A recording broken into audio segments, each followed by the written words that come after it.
doing this. We're fucking doing this. Let's go. What's up, guys? My name is Danny Anime, and we are going to be talking about Fate Zero. Now, if you saw that intro there, I really hope you like it. Shout out to the guy who made it down below. Now, I wanted to get into Fate Zero, one, because I know the Heaven's Feel movies are coming out, and if you don't know about Fate real quick, I'll just do a quick recap, and then we'll get into the analysis.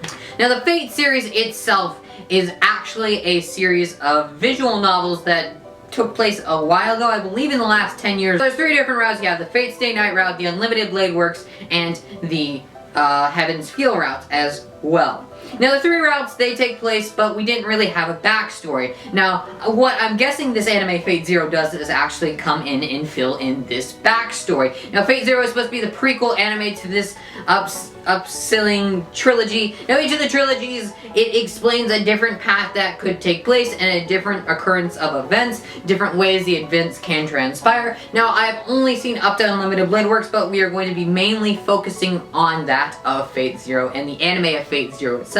Now, also warning for some spoilers of the series, because we are going over characters and events that actually happened in the series itself. Now, going into the story itself overall, it really was a kind of a different story from what you're used to. Most shonens and most typical anime focus on one main character or 2 main characters, and you get their point of view of the story and you head forward with that. And then every now and then we'll get a little bit of a point of view of somebody else. But really what this did differently, and I think this is where it succeeds, is that it's a frame narrative in which, if you don't know what a frame narrative is, it's a narrative in which you get the points of view of every single character. And the main characters in the series, we really did get everybody's point of view. All of the characters throughout the entire series, we really got a point of view from them, and each character really wanted something out of it. There was something they were trying to achieve when trying to get to the Holy Grail itself, or achieve the Holy Grail itself, and really no one had any idea what it could do and what the extent of its powers were, but each character was dived into. One, I think they did this frame narrative just to get a perspective on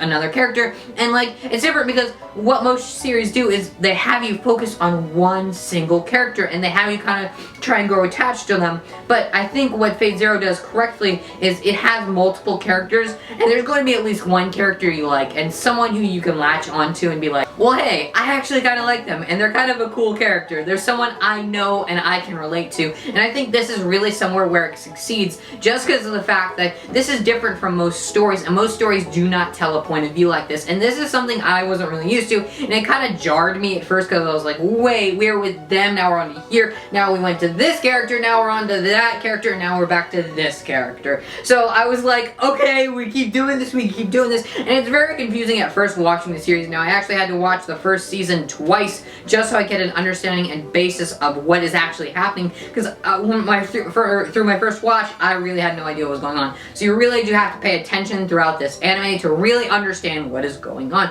And I used to simplify it at the best terms I can. There's 7 mages, each is chosen by the Grail itself, and the Grail chooses when it is ready to show up, and then 7 masters are summoned from that. Now, to summon a master, you have to have a certain amount of magical power, or you have to have some type of artifact or power to actually summon them. Now, there's 7 different classes including that as well. The 7 classes include Caster, Archer, Berserker, Lancer, Assassin, and Rider. Those are the 7 classes that take place within the series. Now, those 7 classes each are focused on another type of heroic spirit, and most of these heroic spirits either come from a distant future or very far in the past, or sometime in the actual past itself, in which I really think is cool. It provides a new perspective on these heroes and what they can do with them. And one interesting thing, I really had no idea when getting into this anime. I know the female main character was named Saber, and that was about it. And when I got into it, I find out that it's actually named after, you know, King Arthur, and that King Arthur was actually a dude, and it was really kind of interesting to see that in the series, because like,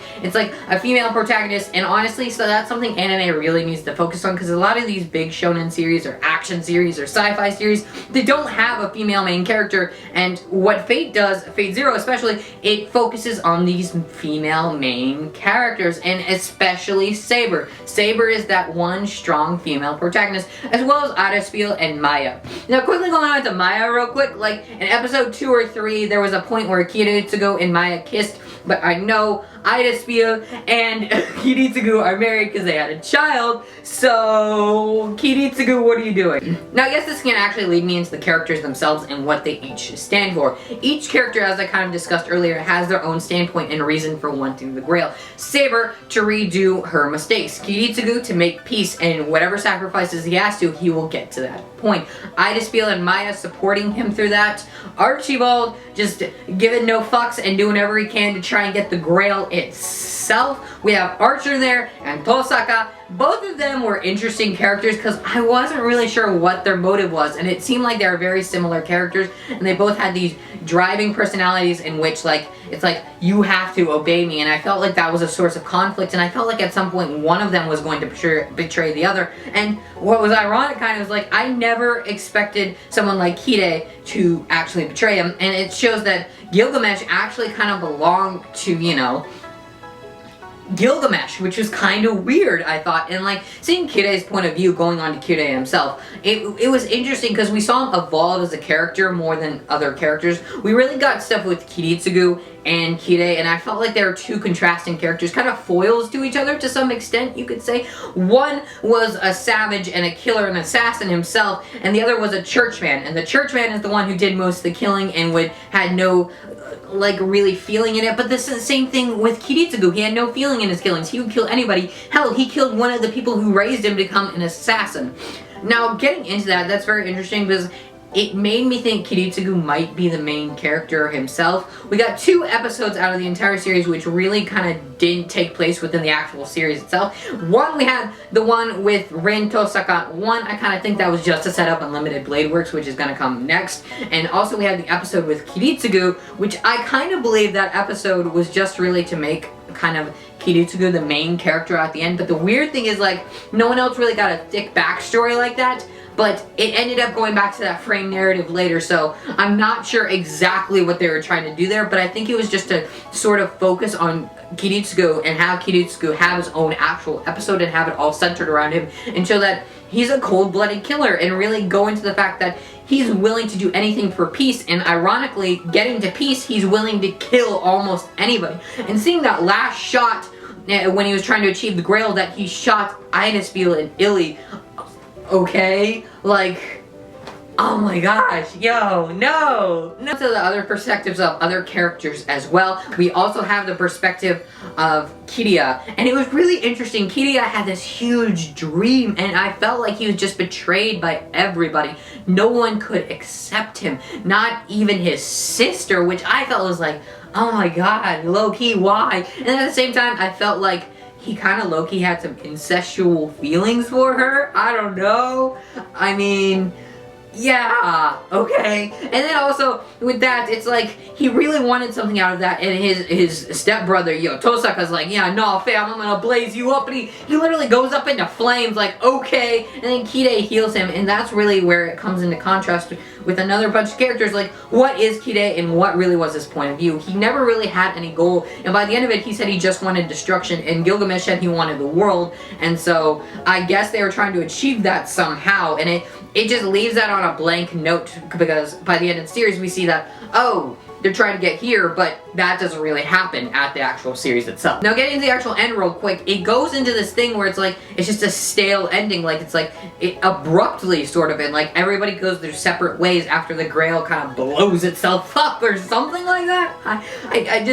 I don't know. And really, throughout the whole thing, I feel like Kiritsugu tried to stay true to, going back to Kiritsugu, I felt like he really tried to stay true to his ideals, but just when the Grail kind of put him in a position of what he actually does, and seeing that as a reality, his true ideals of what he wants can't match up with his personality and his actions. These are two differing things, and they don't work together, and to achieve peace, he has to do something. He has to be willing to sacrifice something. He has to be willing to give something up in order to achieve what he wants. To become the man he wants to be, he has to be willing to give everything up. Now I haven't really touched on this, but I want to touch on Waiver as well. Waiver was an interesting character, and I felt like he was a bit of a wimp, and he kind of reminded me of Shinji from the Evangelion series a lot, and what he wanted was just respect. And that's all he wanted from the Grail, and kind of ironically, he got that eventually. Ryder respected him. Ryder gave him the time of day to do whatever he wanted, and they really became close friends. And seeing Ryder's death, yo, I was like, no. I really grew accustomed to them,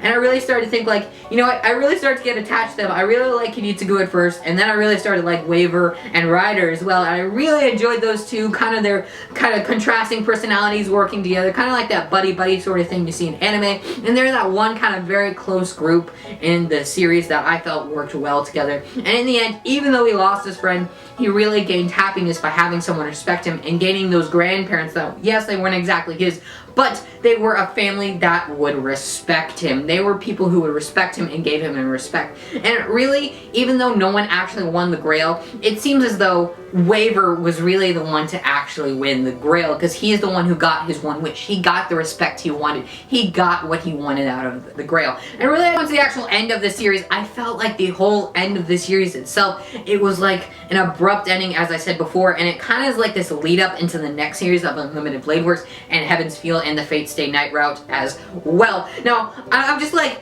okay, that was an abrupt ending somewhat, and I felt like there should have been more dived into, but it was just this abrupt ending, and like, it left me wanting more. And I felt like just the entire anime itself, it felt rushed in the ending, like it was slow in the beginning, introduction of all the characters, then season 2 hits, and it's this sudden drop of everybody dying, and I'm like, okay, everybody's dying. And one thing it worked that way because it made it a quick anime and something enjoyable, but in the same time, it felt like there was things missing that will never actually get touched on. For example, the fight between Lancer and Saber. I never got to see a true conclusion to that fight, and I always wanted to. That was something that was hyped up in season 1. They got into it in season 2, but they never finished it, so I was really upset with that. I was like, that's something I really wanted, but really seeing this, it was like Kiritsugu's like, I don't care about honor. I want peace, and to get that, I will kill you. I will do whatever I have to. And we literally see Lancer die on his grave and just like stabbing himself, and just it's terrible. You just get this emotion, and seeing a bit of Lancer's past there, it's like it dives more into his character and makes you feel for him when he dies, and it feels like Kiritsugu's a bad character, and it creates that contrast again of whether you should trust Kiritsugu or not, and whether he's the hero or not of this story. But moving on to actually, I guess this is an entrance into the fights of the series as themselves. I really did enjoy the fights. My god, bruh, some of them fight scenes, like, it's the budget on point, mate. The budget on, especially all the fights with Ryder. Saber was great. The stuff with Caster as well, fighting against Caster. One fight I truly just loved the crap out of it was Kaeya versus Kiritsugu. Yo, that was just freaking hype, yo. Just like, it was very contrasting because Kaeya is a close distance fighter, someone who's close combat and uses knives, and then we have Kiritsugu who uses a gun mainly as his main source of a weapon, and he can't really do anything without his gun, and seeing those magical bullets that just destroy you from the inside, yo, that was just hype, man. I was just loving that. And like, the one thing I think the Grail does though, even though it blows itself up, Kiritsugu rejects it, and the other person who doesn't reject it and accepts its destruction is that of Kotamine Kaeya. In Kaeya accepting that destruction, I think this is where he gets a second chance of life, and this is what the Grail grants him, a second chance of life in order to destroy the rest of the world, since Kiritsugu kind of messed up in some aspect. But then the thing is, the one thing the Grail doesn't do is doesn't get rid of that one child, Shiro. Shiro is not dead. Shiro doesn't die. Shiro is the red-haired boy who doesn't die, and Kiritsugu saves him. Now, I feel like this is the Grail kind of trying to give him a second chance, somewhat of a redemption here, but I'm not exactly sure. This is the one thing I had a hard time analyzing and actually getting my point across towards, whether or not the Grail tried to help Kiritsugu. Kiritsugu decided to fuck over the Grail and destroy it, but at the same time, it accepts him somewhat by saying, I'm okay with your perspective, but I'm gonna fuck you over, but here's something that'll give you a little slimmer of hope. And I think it's like, overall, I think what the Grail is trying to say, even though I'm gonna destroy you and destroy everything you ever wanted, I'm gonna give you a little bit of redemption. This is your redemption. This Shiro is your redemption, and if Shiro can't do it, nothing. If you can't save Shiro, if you can't save this one boy, then you're nothing.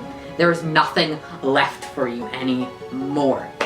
And the series, I feel like I said before, it leads into that of the next Fate route, the Fates Ignite, Heaven's Field, and that of Unlimited Blade Works. Now, overall, I really enjoyed the series, and I guess if I had to score it, I would give it an 8.5 out of 10, just for the fact I felt it was rushed, and for the fact that I just felt like there should have been more development with most of these characters, and had a different sort of ending in somewhat of an extent. Anyways, guys, I hope you enjoyed that. I really tried to analyze this to the best of my abilities. And if you see me kind of looking over the place, I actually have some notes over on the side by me. So I've been trying to look over at those, but still stare at the camera. So this has been a bit difficult. Anyways, guys, make sure to like, comment, and click that subscribe button. I worked really hard in writing this essay, this video essay, and kind of trying to tell you guys my thoughts on it in the best possible way I can. But, yeah, guys, make sure to like, comment, and click that subscribe button. Greatly appreciated, and peace out.